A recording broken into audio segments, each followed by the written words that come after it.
Well, thank you for being here with us today, for agreeing to come on the 45th anniversary. Sure. Now, let's start sort of wide scope here. You know, your book, Rawhide Down, reconstructs the dramatic hours surrounding the shooting. What first drew you to tell this story, and why did you believe it still matters to tell it? Well, thank you for having me. That was one of the nicest introductions I've ever had. Thank you. You did steal some of my good lines that Reagan delivered. I got into this because I was at the Washington Post covering the federal courts, and part of that was John Hinckley had been fighting for more freedom from St. Elizabeth's Hospital. He had been held there since 1982 when he was found not guilty by reason of insanity for shooting Reagan and the three others. And I'm covering these hearings, and they're really interesting, and he's fighting for more freedom. Prosecutors are fighting that freedom, and they're talking about the most intimate aspects of John Hinckley's sex life at St. Elizabeth. He had girlfriends and all this stuff. And he never reacted at all.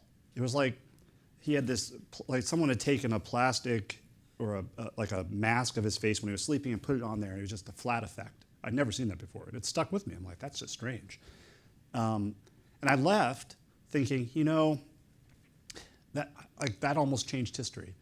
The guy almost changed history. This guy who was obsessed with Jodie Foster, the actress, decided to go shoot a president and a bunch of other people, and it almost changed history. It's so interesting. That was what I knew about it. What I came to realize is that he changed history, that moment changed history as much as if he had been successful in some ways. Anyway, a few weeks later, I got a call from the head of the Washington field office of the FBI.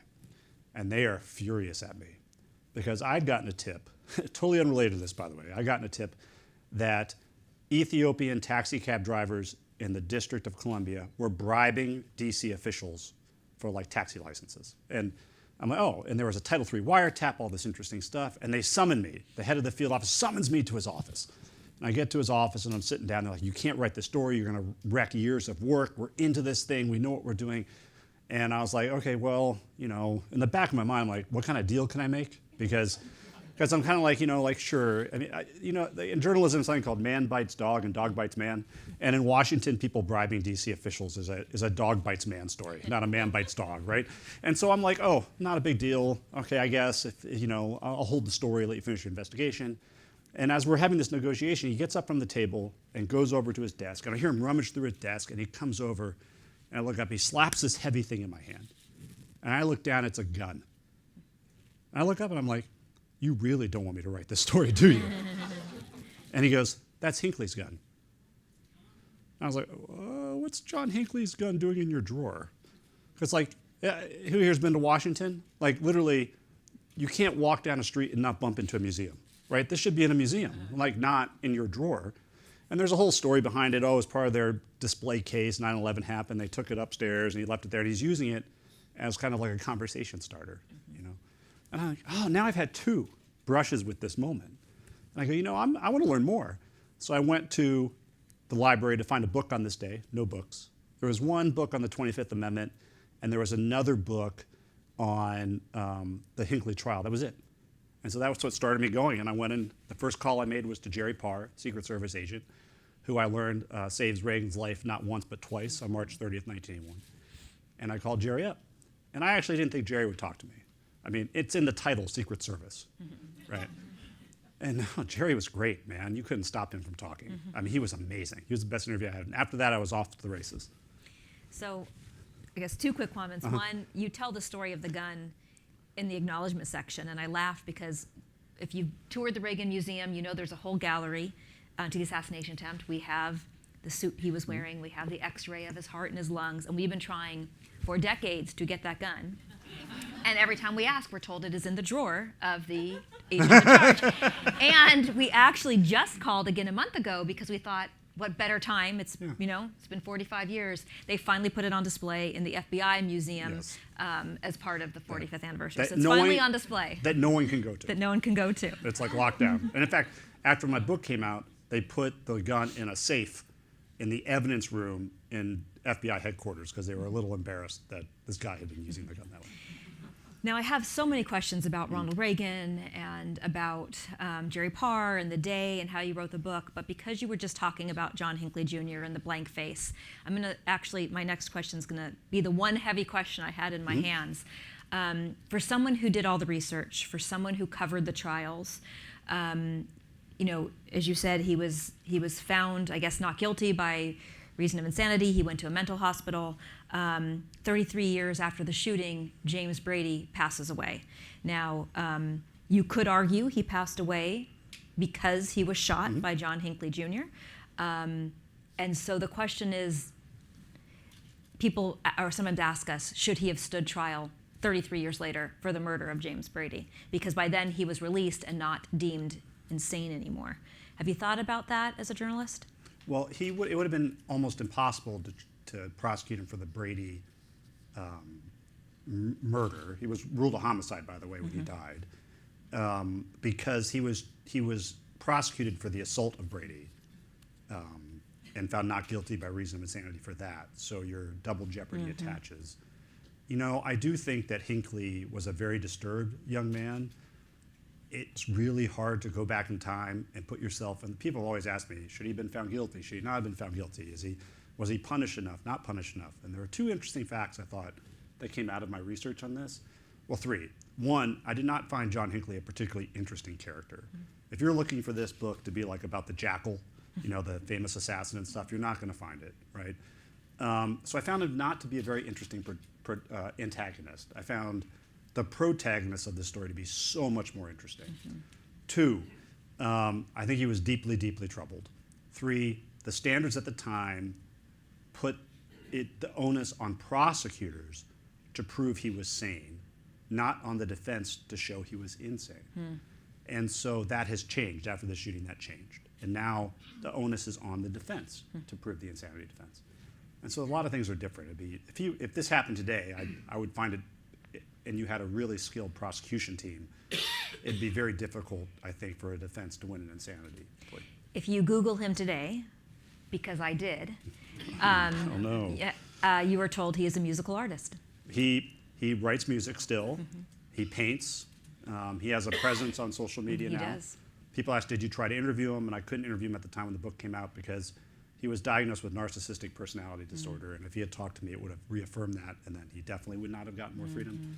I will say that the judge in charge of this, Paul Friedman, who weighed all of this stuff for like 15 years with him, granting him progressively more freedom from St. Elizabeth's, was a very meticulous, thoughtful jurist. And so, again, I'm glad I wasn't in that position. Okay, so let's go back to March 30th, 1981. You begin researching the events. I know, and I shared with you in the green room, you know, when I first read your book in 2011, I'd already been working here 10 years, and I thought I knew the story, and I had no idea until I actually read your book what the true story was. I guess what surprised you the most about everything you learned from that day? What you think you know about March 30th, 1981, you don't. I always thought, oh, this is a day that almost changed history. Reagan was winged. And what you really come to realize is that Reagan's life was spared by a split second decision, and a mere inch. That's what it all came down to on March 30th, 1981. And, as you noted in your introduction, this changed Reagan's view of the world around him, and it changed Americans' perceptions of Ronald Reagan, which we'll get into as the day goes on. And this is kind of an aside, but I spoke here 15 years ago. And Jerry Parr was with me. God bless him. I love Jerry Parr. And moments like this, as we were talking in the green room, right?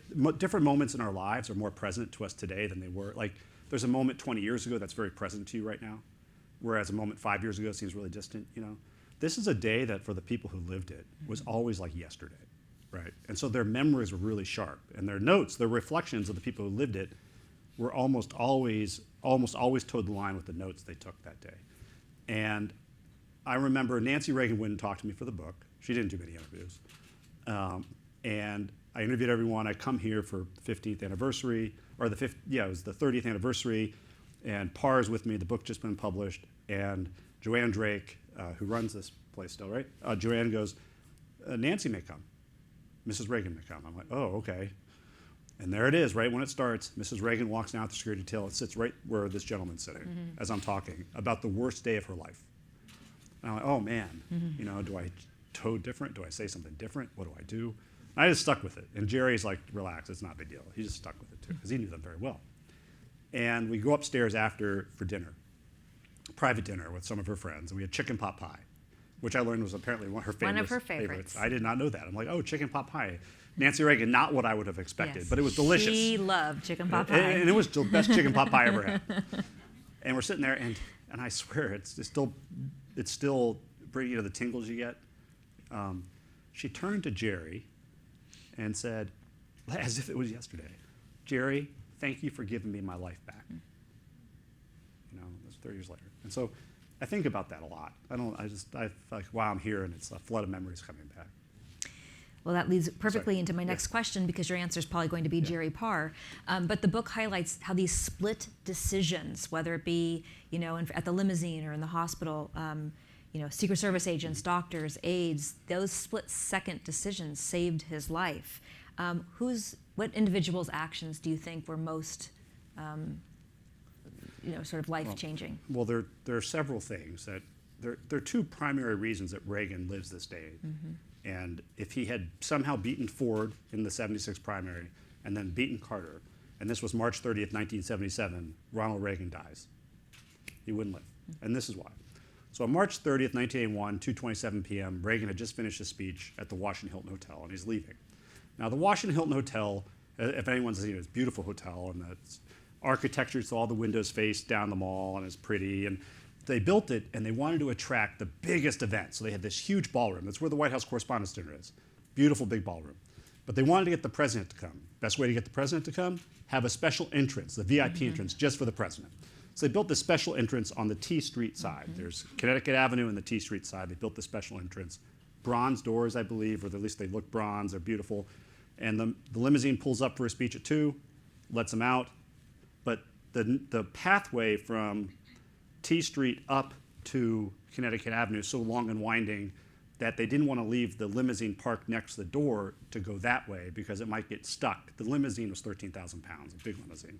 Big 1972 Lincoln Continental. They would get stuck going up maybe, or if there was an attack, it couldn't get out, and they worried at the time that DC police cars were always breaking down. If there's DC police car block the entrance up top, it might stall and they couldn't get out. So what they do is they leave them, back up and park out towards T Street, forcing the president to walk about 30 feet in the open, which is not a great idea, especially when 15 feet from the door, there's a rope line holding back people that were not screened by security. This was a different era, right?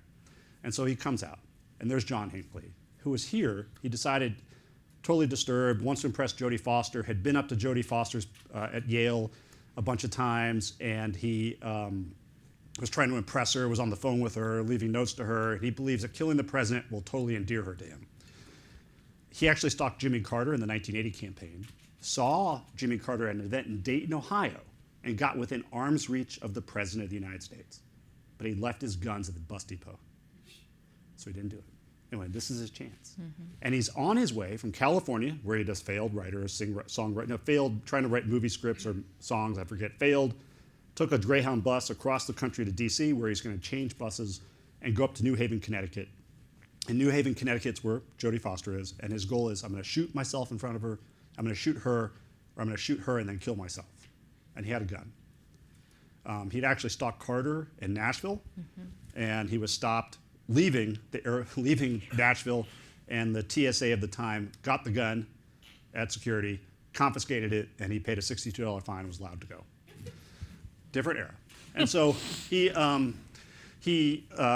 Hinckley sees, he goes out for drinks, or he goes out to get McDonald's that morning, comes back, picks up the Washington Star newspaper on A4, the president's schedule, Washington Hilton. And he thinks, how close can I get with my little gun? He goes. He gets within 15 feet.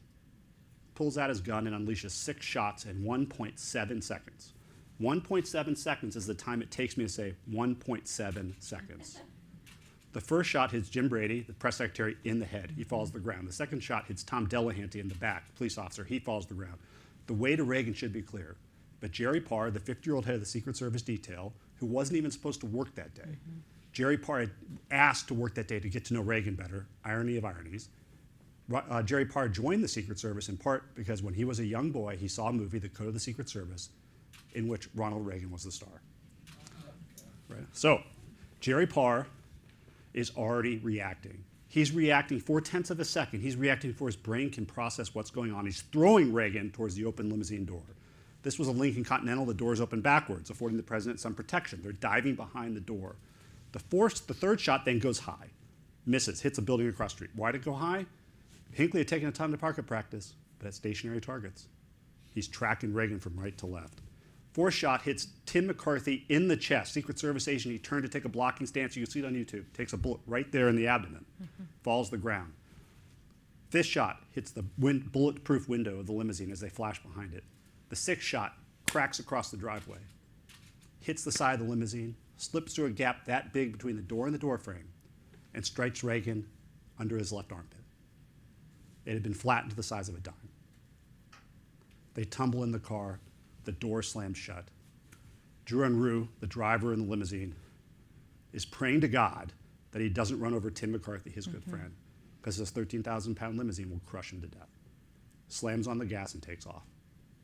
Who has seen a presidential motorcade? The motorcade right now is not 15, not 20 cars, armored personnel carriers, whatever, ambulances. It's one. It's a limousine. It took off without anyone else. Starts heading down Connecticut Avenue. So now Jerry Parr has gotten Reagan out of the way. If Jerry Parr is a split second late, the bullet hits Reagan in the head. Right? He reacted that fast. Why? After the Kennedy assassination and after some political violence in the 1970s, the Secret Service stepped up their training. They started doing attack on principle drills, live fire action. Everyone has a job to do. Do it fast. Everyone has a job. No, you cannot pause. You watch the Kennedy assassination footage. The limousine driver paused. He did not react very quickly, right? Clint Hill, God bless him, jumped on that car, but it was too late, right? And then George Wallace. Who covered George Wallace's body after the shots? His wife. Secret Service personnel froze. They weren't ready to react without thinking. Jerry Parr did, because of the training. They get in the car. Parr puts Reagan up, rubs his hands. I don't mean to go on, but this is easier to explain. Yeah. Rubs his arms up and down his side. No blood. He looks okay. Everything's good. Reagan's like, I'm fine.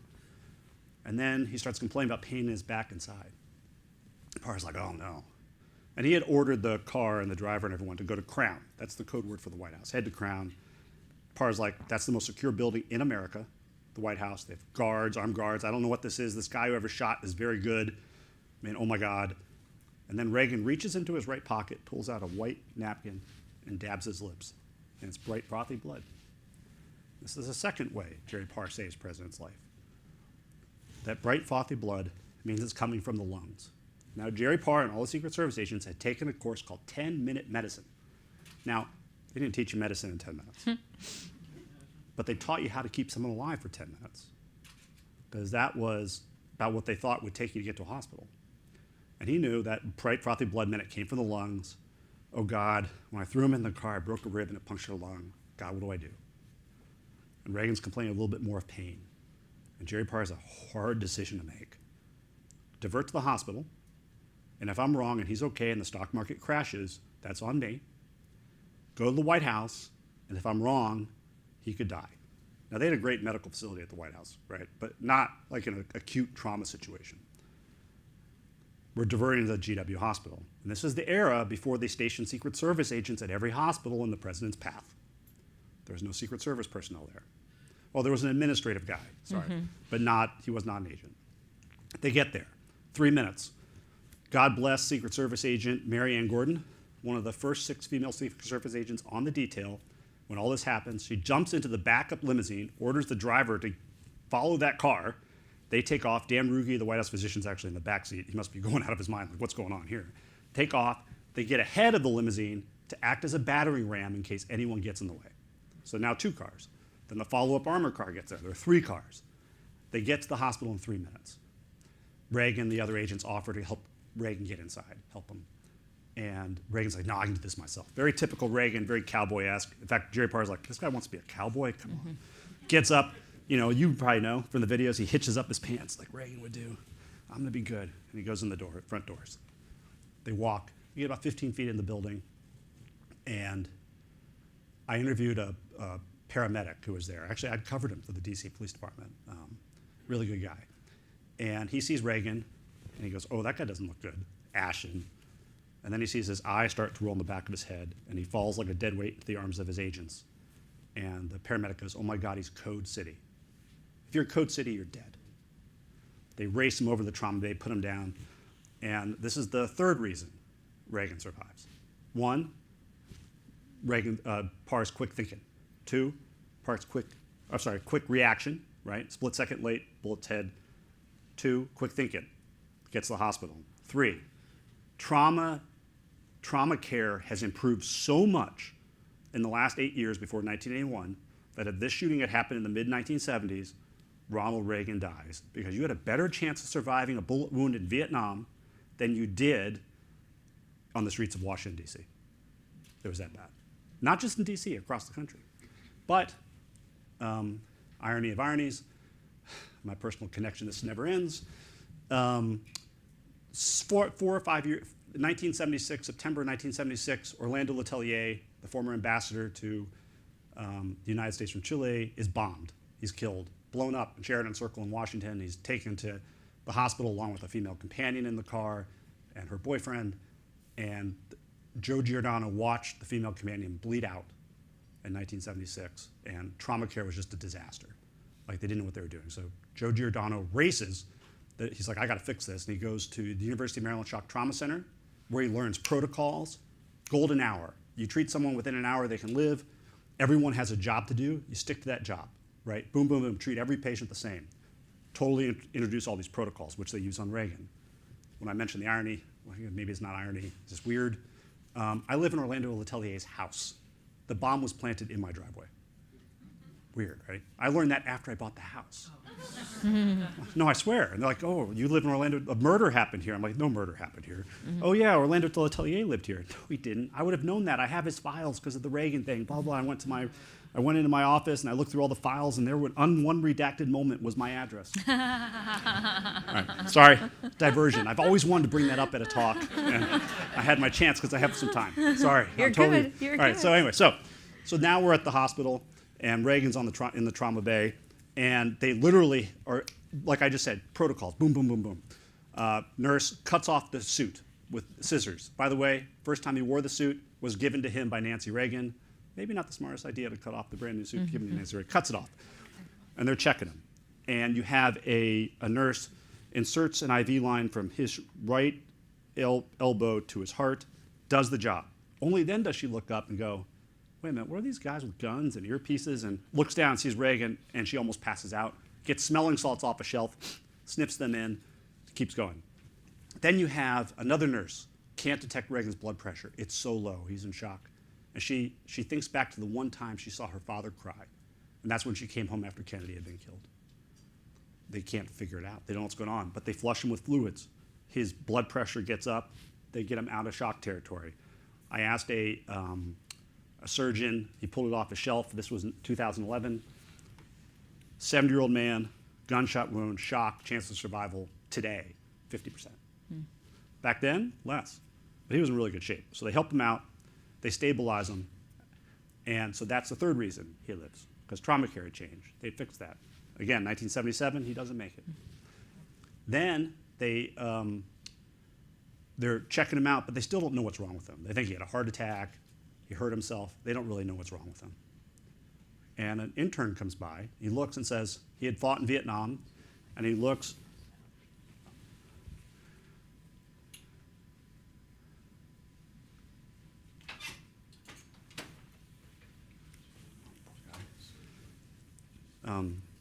Anyway, so, and he notices a little slit of blood. He goes, he's been shot. And they look, oh my God, he's been shot. Sorry, 1 second. No, Can sure. we get one of our members of security to go outside, please? Okay, keep going. And he's worried he's been shot. And another doctor is checking out Reagan, and he taps the right chest, and it's hollow. The left chest, solid, like this, filled with blood. He's in a lot of trouble. So they realize he's been shot. They have to do something. They insert a chest tube and drain the blood. And the blood just keeps coming and coming and coming. And so eventually they take him to surgery, and that's where you have the famous line. Yeah. But a great thing about Reagan. And then I'll get to your next question. Sorry. You're okay, I'm not please. sorry. All right, so I get excited. I'm sorry. I apologize. All right, so Reagan. He's in the ER, and they're working on him. And he looks up at Jerry Parr and says, I hope they're all Republicans. And Jerry Parr's looking at it going, shut up, that's not fucking funny. Like Jerry could curse, right? He's like, not funny, And then a technician heard that too. The one who did the smelling salts heard that too. I'm like, oh, that's really interesting, right? And then he goes to the OR. He's in the OR, and he dramatically gets up on an elbow and takes off the mask and looks at the doctors because he understands the room, right? He understands these guys are nervous. He understands. He wants to calm them down. Like, can you guys really just do your normal jobs and not worry about who you're dealing with? Because I don't want to die, right? He goes, I hope you're all Republicans. And Joe Giordano, a very liberal doctor who would actually get in a little bit of a political spar with Reagan later. Today, Mr. President, we're all Republicans. Lie down. I'm like, interesting. So he practiced the line in the ER and put it in his back pocket. And so I'm mulling this. And I'm like, that's so weird. Like, wow, maybe I'm wrong, And then I'm like, wait a minute. Because research in the book, I had to research Reagan's life. Actor, 50 movies, right? Some were really bad, some were really good. His two best scenes and his two best movies are hospital-like deathbed scenes. King's Row and Newt Rockney All-American. The guy knew his audience, man, I'm telling you.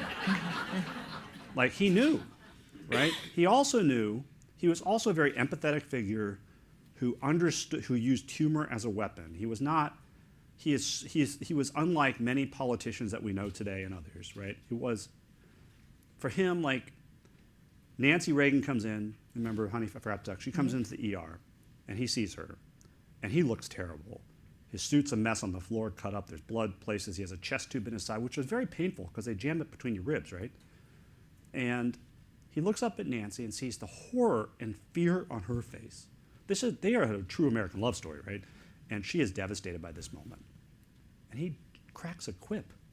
Honey, I Forgot to Duck, reprising the famous Jack Dempsey line to his girlfriend after he almost got knocked out in the World Championship fight. Or he did get knocked out. Honey, I Forgot to... Anyway, it's a joke, right?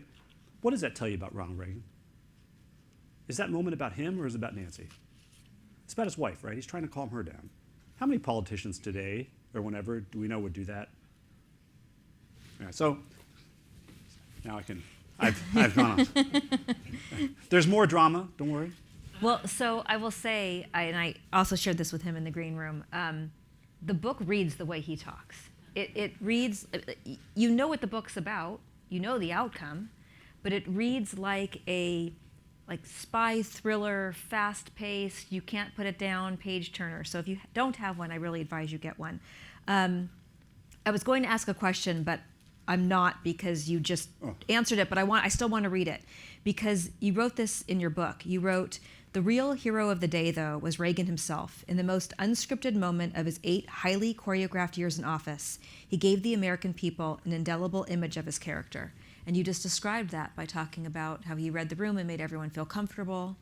Well, beyond that, he's also later in the recovery room, he's writing notes to his nurses, right? To calm them down too, right? He's writing them. He's like, send me to LA where I can see the air I breathe. Can we shoot that scene over from the hotel? If I had this much attention in Hollywood, I would have stayed there. Yes. Yeah. Or he'd, and then when he's getting wheeled into surgery, he sees his 3 top advisors, which means Al Haig is running the show in the White House, and he sees and goes, "Who's minding the store?" Yeah. As he's getting wheeled in, right? That stuff all gets out to the public, right? And there had been a lot of. Let's take us back to 1980, right? Carter, cerebral, nuclear engineer from the Naval Academy, nerd, right? Reagan, actor, knock on Reagan, he read a script, right? And what's funny about Reagan is he would go tell these crazy stories that no one could understand, like that didn't happen, that's not historical. And only later did they realize that he had read so many movie scripts, they went to the Warner Brothers archives and found out he thought they were real because he read the script and put himself in the story, right? So that's why it was real for him. Like he'd be telling these crazy war stories, like they don't exist, but he'd do that. Anyway, side. Anyway, so that was a knock on Reagan. He was an actor. I'll tell you the one day you can't fake it. It's when you've been shot and almost die. You can't fake it, I'm sorry. And he didn't fake it. And that gave Americans insight directly into him as a person and his character. Oops, this dropped. Right access into him and his character. And it never changed after that. David Broder, famous political writer for the Washington Post, Luke Cannon, probably his most esteemed biographer. If you haven't read his biography of Reagan, go read it. It's amazing. They both said after this he was politically untouchable. Not because his approval rating wouldn't go down, not because he wouldn't get beat up in political fights, but he formed a bond with the American people that was deeper than sympathy through this moment. Right? So again, we're 45 years later. Looking back, the 45 years, how should we understand the significance of that day in the broader story of the Reagan presidency? Well, as I was just getting at, I think that this day changed Reagan. He became dedicated to ending the Cold War, reducing the threat of nuclear war. It built a bond with him and the American people. For example, I'm not sure Iran-Contra turns out the way it did for Reagan as kind of more of a bad blip than an impeachable case if he didn't have a bond with the people from this day. And that's what I was getting at. Like, this day did change history as much as, in some ways, if he had been killed. I mean, also think about this. If they're a minute late to the hospital, Jerry Parr is a split second late, he makes the wrong decision, all of those variables, and George H.W. Bush becomes president, no knock on George H.W. Bush, fine American, what would the world look like today? Mm-hmm. I don't know. So again, more contemporary question. Of course, the assassination attempt on President Reagan was just an instance of political violence, which seems to be getting so bad now, right? Donald Trump had 2 instances on his life while he was campaigning. Charlie Kirk was actually murdered in September. Looking back at '81, what lessons from that moment still resonate today? And as a historian and journalist, how do you view the current climate of sort of political violence and where it's headed? Wow, that's a tough one. Put me on the spot.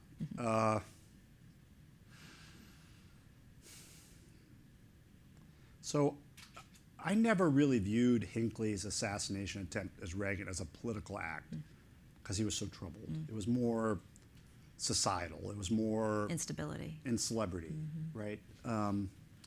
But in the 70s, there was a lot of political violence, and in the early 80s, the Pope, someone, was almost killed.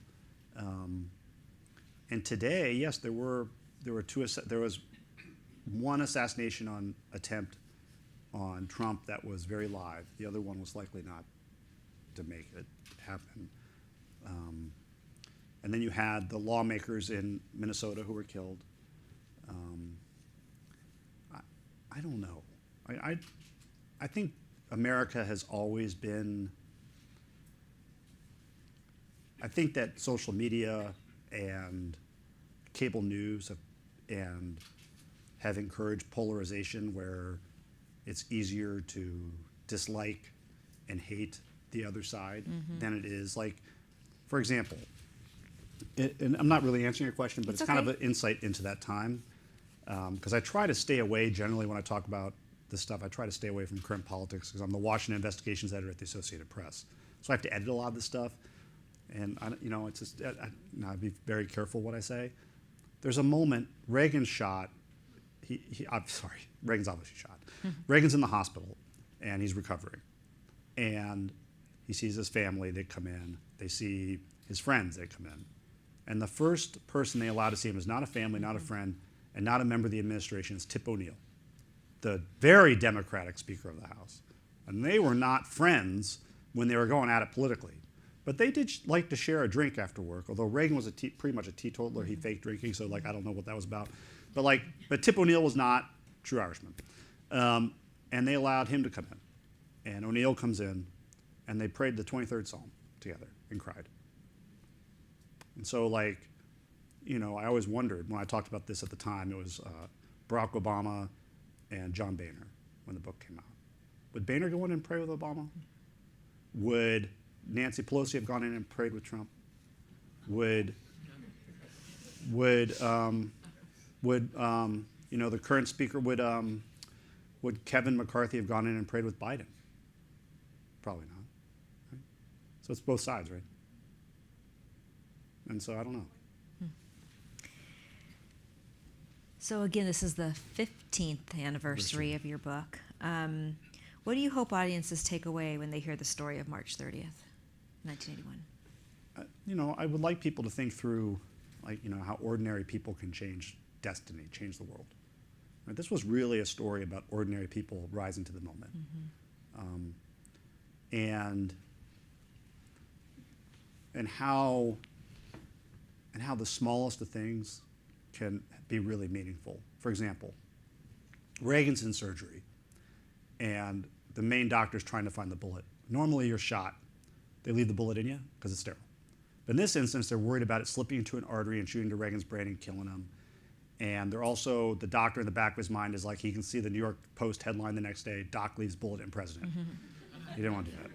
And so he's like, you know, we really should try to get this bullet out for a host of reasons. Later, they were pretty lucky. They probably would have gone back in to get it because they didn't know this at the time, but Reagan had been shot by a devastator bullet, which explodes on impact. It was loaded with a charge. Now, dumb bullet, because when you explode like that, you lose a lot of your kinetic force. And so Brady probably lived because it wasn't a hollow point round, right? He lived because it blew up on his forehead when it hit it. Anyway, but because it had the lead azide or whatever in it, they may have had to go in and get it out because it might have poisoned the president. Probably not. Anyway, aside. So he's going in to find the bullet. He's hunting for the bullet and can't find it. Literally can't find it. It's very squishy tissue, lung tissue, and there's bleeding everywhere, and he's suturing, and he's doing all this stuff. To help him, 31-year-old David Adelberg, a nobody, right? David Adelberg was a surgical intern and woke up that morning to do a gallbladder operation. And Ben Aaron, the main surgeon, wanted his normal team. That was a lesson of this day, too. Like, follow protocols. Do not do VIP care. Protocol, protocol, protocol. Daniel Ruge, the White House physician, really, really emphasized that. So you have Ben Aaron insisting, bringing his normal team, his fellow, Kathy Cheney, and David Adelberg. 31 years old, unscreened by the Secret Service. And as Ben Aaron is hunting for the bullet, David Adelberg reached his hand into the president's chest, gently cupped the president's beating heart in his hand, and nestled it aside. Our 31-year-old surgical intern literally held the beating life of the president in his hand.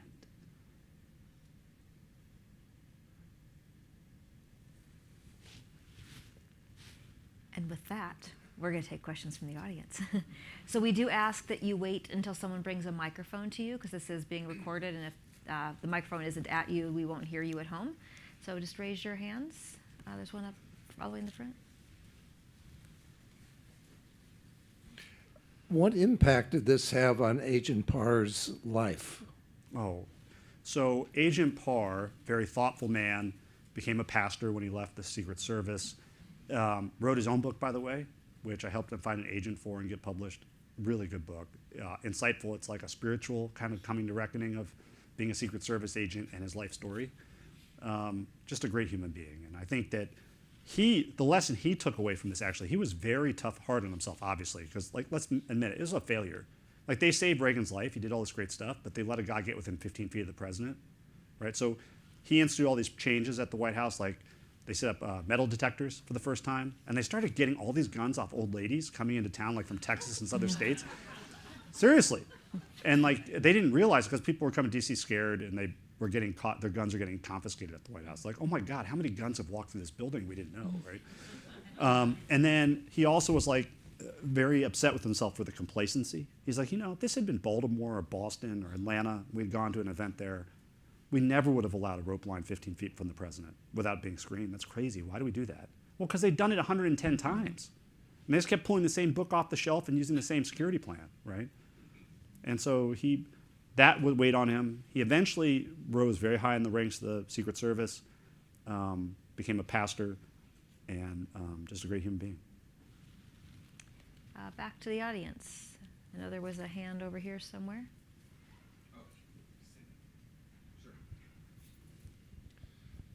Hi, I loved your book, and I was surprised at how little people around knew anything about the 25th Amendment on that day. Yep. What has changed? Hopefully something has. Well, I think it all depends on what we're learning with this administration and others, is that, like, the law is what the president kind of says it is at times, right? And at that time, Fred Fielding was the White House counsel, and the Attorney General was there too. And they were arguing about some of this, and eventually they did not want to implement the 25th Amendment. because they were worried about what message that would send about Reagan's health. Because remember, they downplayed all this. I didn't really get into that, but they downplayed the seriousness of this. Why? Because Reagan was 70 years old and people were worried about him being too old. Now we have like geriatric 80-year-old presidents. And like, right now, like, and by the way, the doctors were like, he had the body of a 50-year-old, Reagan, right? He took really good care of himself. And so there was discussion of the 25th Amendment, and Fred Fielding actually told me, the 25th Amendment, by the way, is the president becomes incapacitated. You can transfer power temporarily from the president to the vice president with letters to Congress, and then there's a vote, and it's like temporary, and then, anyway, by the cabinet. And so Fred Fielding told me, yeah, we should have implemented it because the president was in surgery for like 3 hours and out of it and couldn't make a decision. Command authority actually didn't rest with Bush, though. So Bush wasn't really in control of the military. It was Caspar Weinberger, right? That's how command goes. Like the vice president's this weird office off to the side, right? It's whatever the president tells them they can do, right? And there was very little Bush could do that day because he was in Texas politicking for Reagan. He gets word of this and flies back. And they didn't have secure voice communications on Air Force 2. So they had to send teletype. And they're watching TV. They're literally learning what happened from the black and white TV that kept going in and out on that plane. And so there's very little they could do. But this was a shining moment for Bush. When they get back, they land at Andrews. They're getting in the helicopter, going to get in the helicopter, and they're like, all right, we'll land you at the White House for these important meetings. He's like, no. Only the president lands on the South Lawn. Take me to the observatory, and I'll motorcade down. Sir, we can't risk it. The assassination, no. Not doing that. And he was actually worried about bothering Nancy Reagan landing the helicopter. But she wasn't at the White House. She was at the hospital, obviously. Hope they answer your question. Any other questions? I have more if you don't have any. No? Okay. Okay, great. Hi, good evening. Really more of a comment than an observation than a question, but I really have to commend you for how you portrayed the agents in this. Not just Mr. Parr and Tim McCarthy and, of course, Ray Shattuck, but when you point out what Drew Unruh and Marianne Gordon did that day, people don't really realize the stress that particular position those guys were in that day and what that does. And then even later on, Steve Colo and his involvement and how he brought that kind of expertise from handling those gate callers at the White House that the FBI just did not have dealing with that kind of person. I think you should really be commended this many years after it for sharing that insight that I think was really so accurate and really portrayed them well. Oh, thank you. Actually, if I can jump off on that comment. So Tim McCarthy was wounded, and he's the first one let out of the hospital because his wound was at least serious. And Reagan obviously is very appreciative, right? And they treated the Secret Service agents very well. The Reagans, like, they would not leave for California for Christmas until the day after Christmas. They were just really nice about that. And so he calls McCarthy up to his office, right? And this gets to like the trauma they endured, right? They didn't have, in 1980s, they didn't have PTSD counseling, right? It was like, hey, good job, get back on you're healed, get up back in the work, and you just been shot, And so he gets his kids, he has 2 young kids and his wife, and they get summoned up to Reagan's room, private room. And he's up there and he's telling me, he's like, my kids are like running around the room and Reagan's still like connected to things on the thing. And I'm like, oh my God, you're gonna tear this out. Please calm down. Like, this is the President of the United States, stop doing that. And Reagan looks right at McCarthy, and I think Reagan can tell McCarthy's a little shaken up still, right? He looks at him and says, Tim, Reagan, McCarthy, Delahanty, Brady, what did this guy have against the Irish? And what McCarthy told me that was profound was that he's like, oh, interesting. This guy shot and almost killed. And he's clearly put it behind him. I can put it behind me too. But A side note from that, we actually put out a video on our YouTube channel today, youtube.com/Reagan Foundation, where we interviewed a bunch of people about the assassination attempt. And he was one of them. Chris Matthews, Andrea Mitchell, a handful of others, Judy Woodworth. But McCarthy told that story. Oh, he did? He did. And I got it right. You did. Any other questions? There's one over here.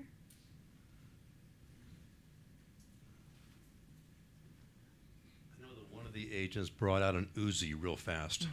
Where do they keep their Uzis? They were in briefcases. And I popped it open and took out the Uzi. That was Bob Wanko. And he was one of the few Secret Service agents I could not get for this book. So I was talking about how, like the book, I relied on like 125 interviews of people, right? And the Secret Service agents were tough to crack, right? They didn't, a lot, like Drew Unruh and Marion Gordon, they didn't want to talk to me, right? I got Jerry Parr and Tim McCarthy, they were a little more familiar with the media, but a lot of the ones I really needed were around it, like Steve Colo, right? Steve Colo broke Hinckley and got the story. I mean, Hinckley was going to give up the story anyway because he's Hinckley, but like he got him to talk and they figured out, oh my God, this is not a political assassination, this is about a movie star. What, that's insane, right? And so I lost my train of thought. Where was? The Uzis were the Uzis. Oh, the Uzis, right, and Wanko, I couldn't get them. So it was really interesting. And this was a good lesson for me as a journalist, right? Because I take journalism very seriously. Facts have to be accurate. I don't like making mistakes. You know, in the middle, fairness is really important. Reporters get knocked on a lot. They get attacked in the media a lot. I think a lot of that criticism is completely unfair. If you know a reporter, 99% of them are like fair and down the middle. And it's easy to mischaracterize. And this is an example. So I call up a guy who was then, he had been really tight with the Reagans. He rose up to be a deputy director director of the Secret Service and retired. And I get him on the phone, and everyone I said, hey, he's not going to talk to you. This guy's not going to talk to you. He hates the media, not going to talk to you. And I said, oh, well, you know, I have to try. You know, he was there, and he held Nancy Reagan's hand some that day. I need this guy. And I get him on the phone, and he gave me an on-the-record interview for 45 minutes. I'm like, oh, you know, director, why are you? It was Director Simpson. I'm like, Director Simpson, why are you doing this? Because you're not supposed to. Yeah, I thought you wouldn't talk to me. I can't believe it. He goes, well, 10 years ago, 8 years ago, you treated my son fairly. I'm like, your son? Major Jack Simpson, the Maryland State Police. You treated him fairly in a story, and he told me, we were talking about journalists, and you wrote a very fair story about him. There was some stupid scandal that wasn't a scandal, and I wrote it that way. I'm like, this is kind of silly, and wrote it down the middle. And Simpson told his dad, hey, Dad, I know you think reporters all suck, but this guy was pretty fair, Del Wilber. And little did I know that, you know, John Simpson, his dad, had a memory that was like Velcro, and he remembered that, and I called, he remembered that, and he talked to me. And so then I get Simpson. And so then I'm calling up Drew Unruh, and I need the driver. Because, you know, he dodges like a baby carriage that day. I mean, there's so much drama, right? Like, just imagine being at the wheel of the limousine, right, hurtling down. And he's like, I don't do media interviews. I just don't do it. Who else have you got? Oh, I got Jerry Parr, Tim McCarthy. They always talk. Who else did you get? Well, I just got off the phone with John Simpson. Oh, you got Simpson? Simpson talked to you? I'll talk to you then. Because Simpson was so well respected. That was my key that unlocked all the other agents. I would be like Marianne Gordon. Well, I did get off the phone with. I knew that worked. I'm not dumb, right? I'm like, that's a good one. So I get Marianne Gordon on the phone. I'm like, hey, you know, I don't do media interviews. Who else you get? I got Parr. I got McCarthy. Yeah, they always talk. I go, I know, but I just got off the phone with John Simpson. Oh, you did? Okay, I'll talk to you then. See, so like you don't know. Like, so I got every agent except the guy with the Uzi. I really wanted him too because they killed the Uzi. Well, you talk a lot about in your book about that when John Hinckley Jr. starts firing off the rounds, they don't know. Is he a lone gunman? Is there a conspiracy? Where else could people be hiding with guns? And so that drive to the hospital, where you said there weren't agents there, no one knew what they were walking into. Yes, it was insane. Absolutely crazy. So as we wrap up, my last question is probably a very unfair question because you're not Ronald Reagan, so why should you know? But because of everything you did in your research in the book, you know, we talked about what you want people to get from the book, but if President Reagan were reflecting on that day today, what do you think he might want Americans to remember about it? About him or the day? Either. I'll answer it, but we might want another question to end on because this is a tough one. Reagan, I think, would want the focus to be, obviously, like privately, what do you want to know? Like, I always thought it was extraordinary, and as one of his first diary entries after this day, he prayed for John Hinckley, which I thought was pretty instructive. Like, I don't think a lot of people do that today. Like, you know, certain current top executives saying they're glad someone died. Yeah. That's not what Reagan would have done, right? Everyone's different. I'm not making a judgment. I'm just saying it's different. And I think that he would really want the highlights to be on the people around him who really rose to the occasion and saved his life, and saved the life of Jim Brady, because Brady almost died, by the way. And I think that it also had a profound effect on Reagan. Like, you know, I know McCarthy said he put it behind him, but, you know, like Reagan carried a gun in his briefcase after this. And I remember Kolo telling me he was in charge of Reagan's detail after the presidency, and the agents had all told him, hey, you know, Reagan has a gun you need to be aware of. And, you know, by then Reagan had started slipping into Alzheimer's, and it's probably not a good idea to have someone with a gun Alzheimer's. Also, Nancy Reagan really wanted the gun out of his hands, but he was very stubborn. And Kolo eventually figured it out, and they're driving somewhere, and Reagan pulls the gun out. He's like, hey, waving it around. Kolo's like, whoa, Mr. President, let me take that from you. Leans over and takes the gun from him. And so it was very clear to me that it affected Reagan in that way, that he thought he might have to pull out a gun and help his agents if he was attacked. Wow. Anyway. Okay, so Sorry, I kind of diverted. No, that's there. okay. My new last question Yeah. then. So you told us in the very beginning. I was started off so strong. No, this is good. In the very beginning, you said why you chose to write this book, but there are so many ways you could have written it. It could have been very textbooky, I mean, it is factual, so I don't mean, but you know, it could have just sort of been, you know, thanks for the facts. But you chose to write it in a real page-turny thriller type way. Was there sort of foresight into that? Like, how did you decide how to tell the story? Well, I remember originally it was going to be a 3-week book, like a 3-week span. I'm not going Okay. to write it in 3 weeks, but like 3-week span. And then I remember going to meet my editor, and I'm on the train up to New York, and I'm like, all the good stuff happens in that first 24 hours, and the show 24 had been on TV. I'm like, can I write a 24-hour book? Can I get enough information packed in to tell a story about one day in American history that was this consequential? I was a little nervous that I'd be able to pull it off. And then I really liked that way of telling it because it compressed time. And then I got really good at jettisoning stuff that was tangential, that would slow down the narrative. And so, for example, I got access. Dick Allen, God bless him, was National Security Advisor. He goes in the Situation Room, which is the most secure room in the White House, right? Secure. Put a tape recorder on the table, hit record. And I got those tapes, 4.5 hours of what they were debating in the Situation Room. And oh my God, everyone's like, that's gold. You have Caspar Weinberger fighting with Haig, and you have all this stuff. And I'm like, oh my God. And you know, of Haig being just as crazy in the Situation Room as he was when he came out to address the press. I swear to you, I'm not making it up. And it's on tape. It's beautiful. And I'm writing these scenes there, and they're really interesting. But I kept being drawn back to the drama of the hospital room, of the interrogation of Hinckley, of what was going around in Washington, right? Because they didn't know what was happening. And I wanted to write the book from the perspective of people living that day, that I was hoping, could I write a book that when you're reading it, even though you know I don't kill Reagan in the book, right? Reagan lives. You know that. But you go in the book and you're reading it, you get so immersed, you're rooting for him to live. Right? Could I do that? Could I get you to suspend your disbelief or your belief? Disbelief. Suspend your disbelief. And so could I get you to do that? And I really liked that challenge.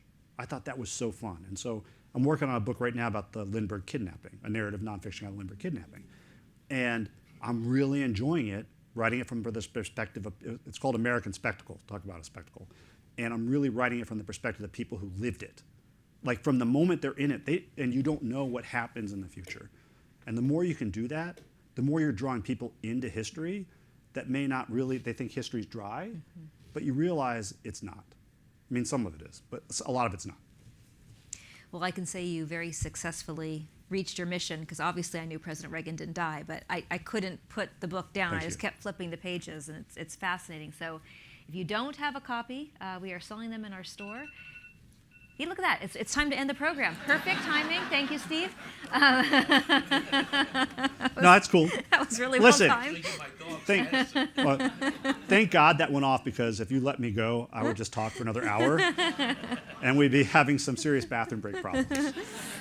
So we are going to head over to the museum store. We hope you join us and get a book and get it signed. And thank you all for coming, and thank you for coming. Thank you. Thank you.